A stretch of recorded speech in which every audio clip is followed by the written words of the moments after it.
Well, we're heading down to Steve's. Yeah. Because he's been working on the railroad, and if you've been following along with the Steve saga, you know that we've been through this very strange emotional roller coaster with him calling up one day saying that he'd started tearing the railroad apart. And he's moving to Arizona. And he's going to move to Arizona because he can't walk anymore, and his good friend Al died, and he's upset, and he just wants to move to Arizona and live out his golden days in Arizona and get rid of the railroad and turn it all into dioramas. Yeah. Well, once the shock from that wore off, it's now progressed and progressed. He's fine. He got himself a new hip. He's bionic now, and he's feeling much better, and everything's doing well. And so it went to, well, he's still going to tear the railroad apart, but he's not going to move to Arizona. No. But he didn't want to leave the railroad for his children to have to deal with after he's gone. And the new opinion is, oh, screw it, I'm building the railroad. You can't take it out of him. So he's rebuilding the railroad. Yeah. So we thought we'd show you that. He now has the main line back in. So at one end of the room, he's still tearing it apart, and at the other end of the room, he's building it. That's so cool. So check this out. It's really cool.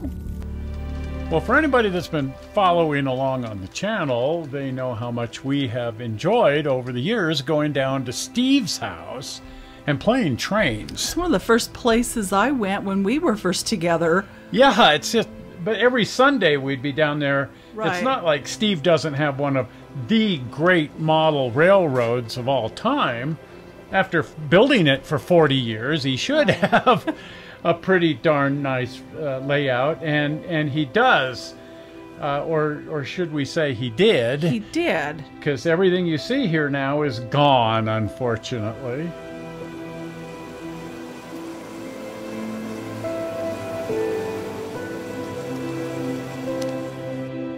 This was the bustling cosmopolis of Ironton, one of the two big cities on the railroad.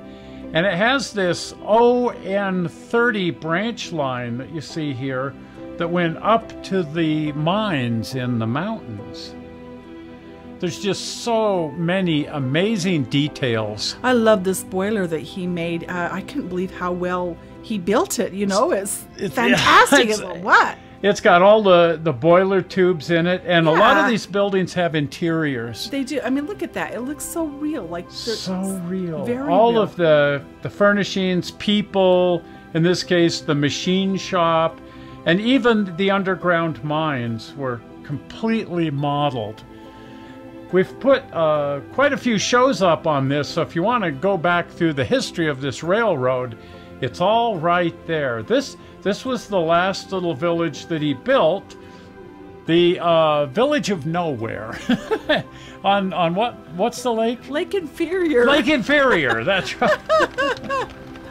But at this point, he just, well, frankly, run out of space. This little village is up on top of one of the roof beams, and you can't even really see it without crawling up there. Look at this. The room was just packed and overpacked, and you couldn't get to anything anymore. And that was part of the motivation behind tearing the whole thing down. Because we all reach a certain age, and then doing stunts like this one here just become flat impossible, and working on the railroad had just become flat impossible. Also, Al Badham here, who lived right there with Steve and could reach a lot of these places, well, he passed away, and Steve didn't have his help on the railroad anymore. So it's just sort of cut and splice, cut and splice. So the original plan was that Steve was going to dismantle the entire railroad and then move to Arizona. That was a shock. That was a shock, and we went over there, and he started tearing the whole thing apart, and it's like, no, but he said no, his hip was bothering him, he didn't have Al to help, the railroad was just more than he could deal with, and he was going to tear it all apart and move to Arizona. Oh, unbelievable. Fortunately, he got a new hip. He did. He did. he was feeling much better, so his plan was to still tear the railroad apart and turn it all into little small dioramas like this one, but perhaps not move to Arizona, just continue dismantling the railroad and continuing to build these dioramas. And these take a long, long time to build, too. Yeah, each one of these takes weeks. This one, one of the subscribers here on the channel purchased it. I like this one. This is a great diorama. All of these others have found local homes, but this one one of the subscribers bought. This is a great little diorama.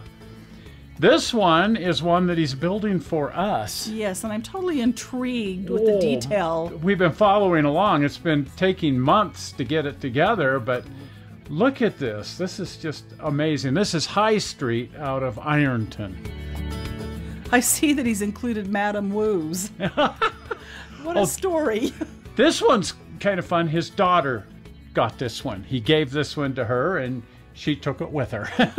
Good idea. This is another great diorama. But all these little scenes from around the railroad have all been broken up into these small dioramas, combining structures from here, there, and everywhere, and then actually gluing the trains in place. They don't operate anymore. In fact, they don't even move. They're just part of the diorama.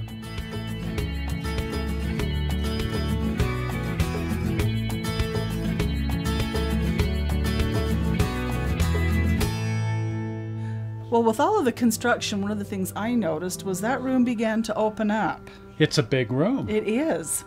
Now you can walk around. Before, you were ducking under, crawling over, and suddenly it's like, holy cow, this is actually a great big huge room. Right. Now, I have to confess, we kidnapped two of his better buildings. They were my favorites. And I don't know, we might use them on our own railroad or do something else with them. But I love these two structures, and I didn't want anybody else to buy them. So we bought them ourselves. And I love the neon signs. Isn't that great? Working neon signs in the bar. But as the room opened up, all kinds of magical things happened. For one thing, all the missing stuff turns up. That's usually the case. You start finding stuff. Oh, look, I found my old pair of shoes. I mean, all this stuff in this great big huge room started to appear as everything got ripped out.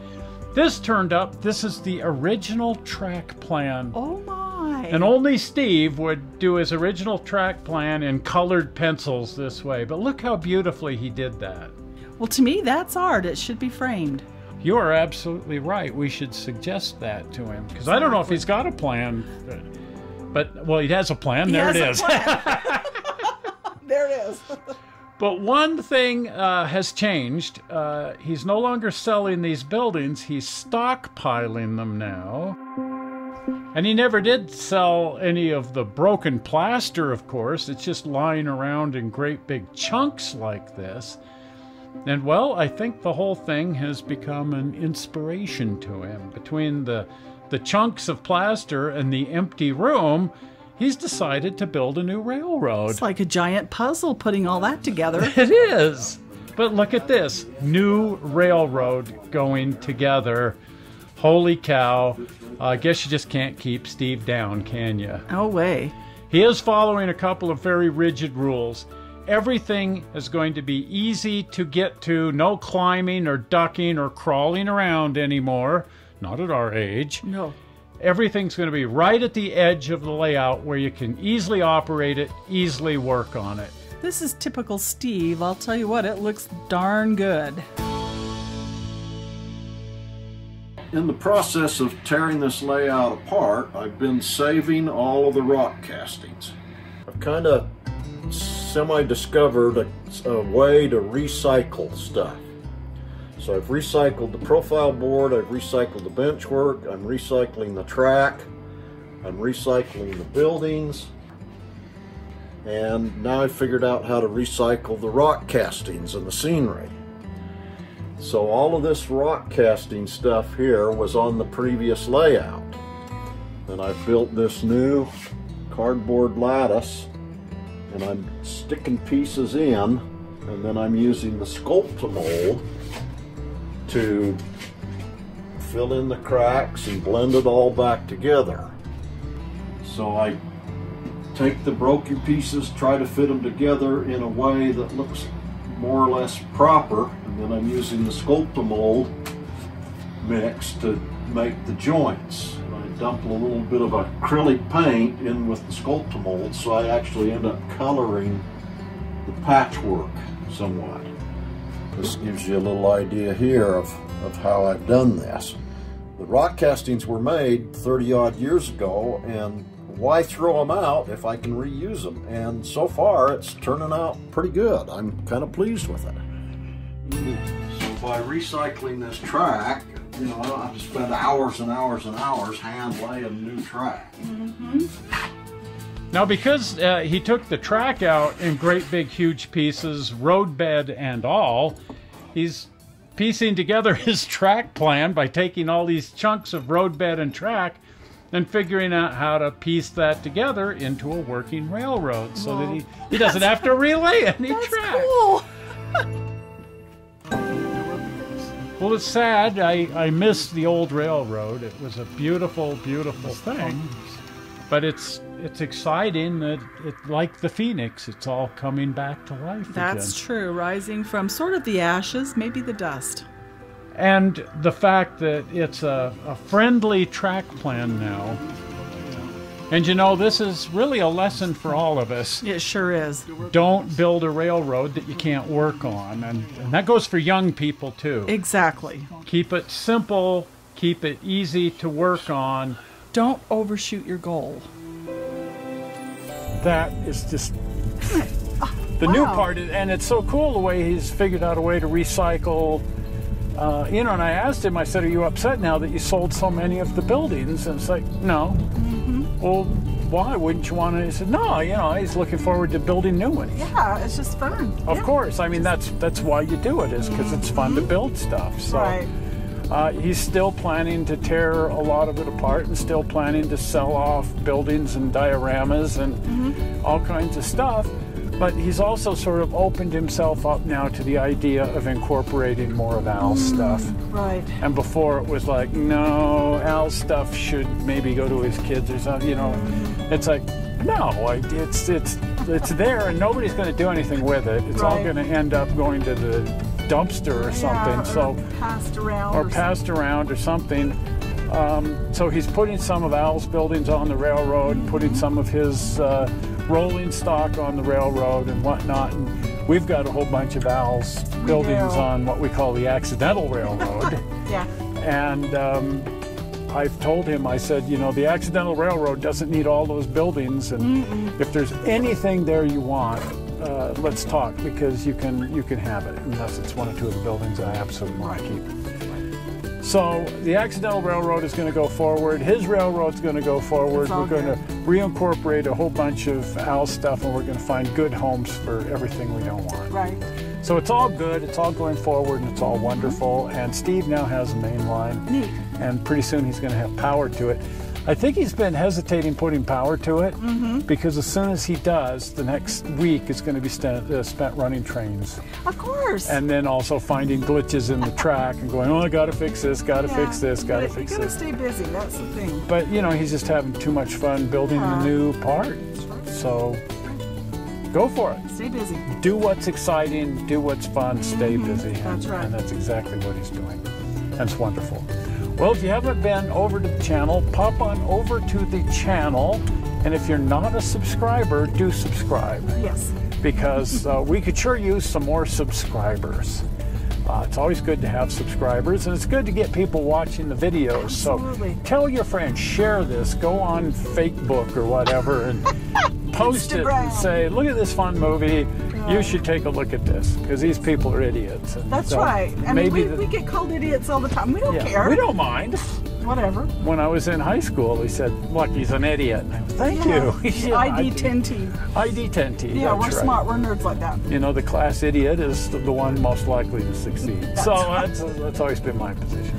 Yeah. At any rate, if you haven't been to the channel, go over there and subscribe and get your friends to subscribe. And you can all do this together by clicking jointly the blue button. Zoink! That right there is the blue button. It is. Well, we're not sure how you found this movie on the internet. We hope you didn't find it boring. And we will see you here on Tuesday. Yep. Because we're going to be screwing around in the attic with some wonderful toys. See you then. See ya. Bye-bye. Bye.